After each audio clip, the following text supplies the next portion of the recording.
hurt people who did not know about Islam. Don't worry about it. Allah is just. And Allah says that He sent messengers. And if a person, people who fatra, also they will be given a second chance in the second life. Is this clear? But it is our duty now as Muslims to pass the message to the people, to our neighbors, so that they will not have an excuse. Otherwise, your neighbor will grab you in the day of resurrection. Yes. Said Allah, he was my neighbor and he never talked to me. He never explained to me. Do you think Allah will let us go? We have responsibility in our shoulders to share the hidayah, the guidance with the people. Is this clear? That was the Sahaba understood very well. When the Prophet ﷺ, he addressed them on the plain of Arafat,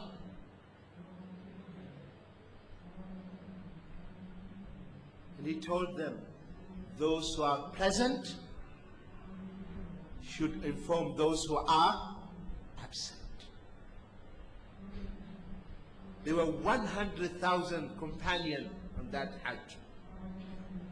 Only few of them died in Arabia. How about the rest? Where are they? Their graves are scattered over the globe. Doing what? They were passing the message, taking this hidayah to the people. And we are his followers. And that is our duty. قُلْ هَذِهِ سَبِيلِي أَدْعُو إِلَى اللَّهِ. Say, this is my way. I call unto Allah. We invite the people to the way of Allah. أَنَا وَمَنَ اتَّبَعَنِي. This is my way and the way of my followers. My followers also, they invite the people to the way of guidance, the way of salvation, because we want the people to enter the paradise. We want the people to have peace in this life and in the second. Because we love them, we want them also to have the Jannah. We don't want them to go to the blazing fire. We don't want them. It is our duty to convey the message, and the rest is left to Allah subhanahu wa ta'ala. It's only Allah who opens the hearts. But our duty is to pass the message and also to set an example, to be true Muslims, sincere Muslims. What is written in the book is also shown, manifested in our behavior. Is this clear to you, brothers and sisters? Your mind all the time, and that is your target, that is your ilah, that is your God. Money is your God if you are running after money. Are you following? Fame, you are running after fame, that becomes your God.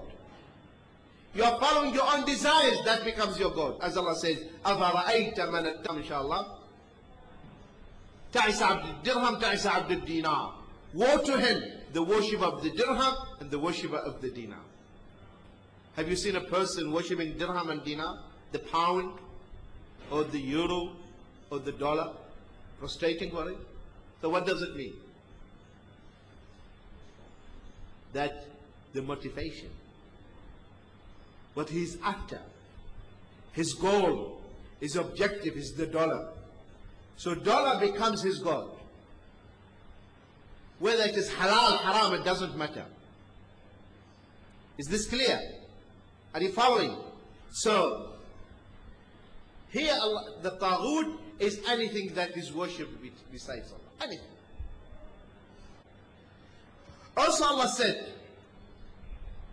وَقَضَى رَبُّكَ أَلَّا تَعْبُدُوا إِلَّا إِيَّاهُ وَبِالْوَالِدَيْنِ إِحْسَانًا إِمَّا يَبْلُغَنَّ عِنْدَكَ الْكِبَرَ أَحَدُهُمَا أَوْ كِلَاهُمَا فلا تقل لهما أف ولا تنهرهما وقل لهما قولا كريما واخفض لهما جناح الذل من الرحمة وقل رب ارحمهما كما ربياني صغيرا.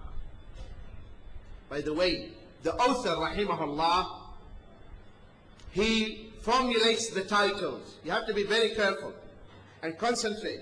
He will formulate and put the title, and then he will quote the relevant proofs and evidences from the Quran and Sunnah that supports the title. Are you following? He will put the title, then, okay, what are the proofs from Kitab, Quran and Sunnah support this title? So, the title is the Tawheed, the oneness of Allah, which means singling out Allah with all our acts of worship. Because this book talks about what? Tawheed, unity of worship. The whole book talks about the unity of worship. So here Allah subhanahu wa ta'ala is saying, وَقَضَى رَبُّكَ أَلَّا تَعْبُدُوا إِلَّا إِيَّاهُ. This is what is relevant. That, and your Lord has decreed, commanded that you worship none but Him. This is what is relevant to the title. Are you following? أَلَّا تَعْبُدُوا إِلَّا إِيَّاهُ. You worship no one but Allah. Is this clear? So you should know what is relevant from the evidence. Which portion of the evidence is relevant to the title. Are you following? Okay. أَلَّا تَعْبُدُوا إِلَّا إِيَّاهُ وَبِالْوَالِدَيْنِ إِحْسَانًا. And that you should be dutiful to your parents. If one of them or both of them attain old age in your life, say not to them a word of disrespect, nor shout at them, but address them in terms of honor. And lower unto them the wing of submission and humility through mercy. And say, my Lord, bestow on them your mercy, as they did bring me up when I was small. So Allah subhanahu wa ta'ala, after He emphasized that we should worship no one but Him, He also said that we should be dutiful to our parents, kind to our parents who looked after us when we were young. And subhanallah, my dear brothers and sisters, you find the Quran always reminding us about our duty towards our parents. And you'll not find Him except in one place. He reminded the parents about their children. Why? Because they don't need to be reminded. They don't need that. It is there something instinctive, something built within themselves to look after you. They love you. They do everything for you. But He reminds the children who did not see the sufferings of the parents. You didn't see the suffering of your mother. How many nights she was awake. You didn't see what she went through the pregnancy. You didn't see what they were going through when you were sick. Taking you from one hospital to the other hospital, taking you from one country to another country. So that's why you need to be reminded about your duty towards them, that you have to be grateful to your parents, even if they're not Muslims. Even if they are not Muslims, they're still your parents.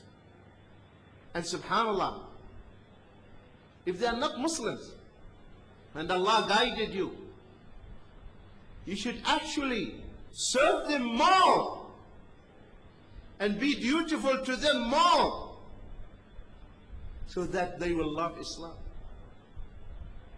And they would say, subhanallah, Allah has changed our son. He became a better child, more obedient. He respects us more. Because this is what Islam is about, dear brothers and sisters. One of the scholars of Islam, he came to his class late, and they asked him, he said, do you know why I'm late? He said, no. He said, I was in the Jannah. I was kissing the feet of my mother. And Prophet Muhammad says, the Jannah at the feet of the mother. Yes, this is the authentic hadith. There's another hadith says, the Jannah under the feet. This is weak. But the authentic narration, at the feet. Which is the meaning is the same. Because some brothers, they have in mind it's only under the feet. So if the moment they hear at the feet, they say, it is weak. Hadith. No, it's not true.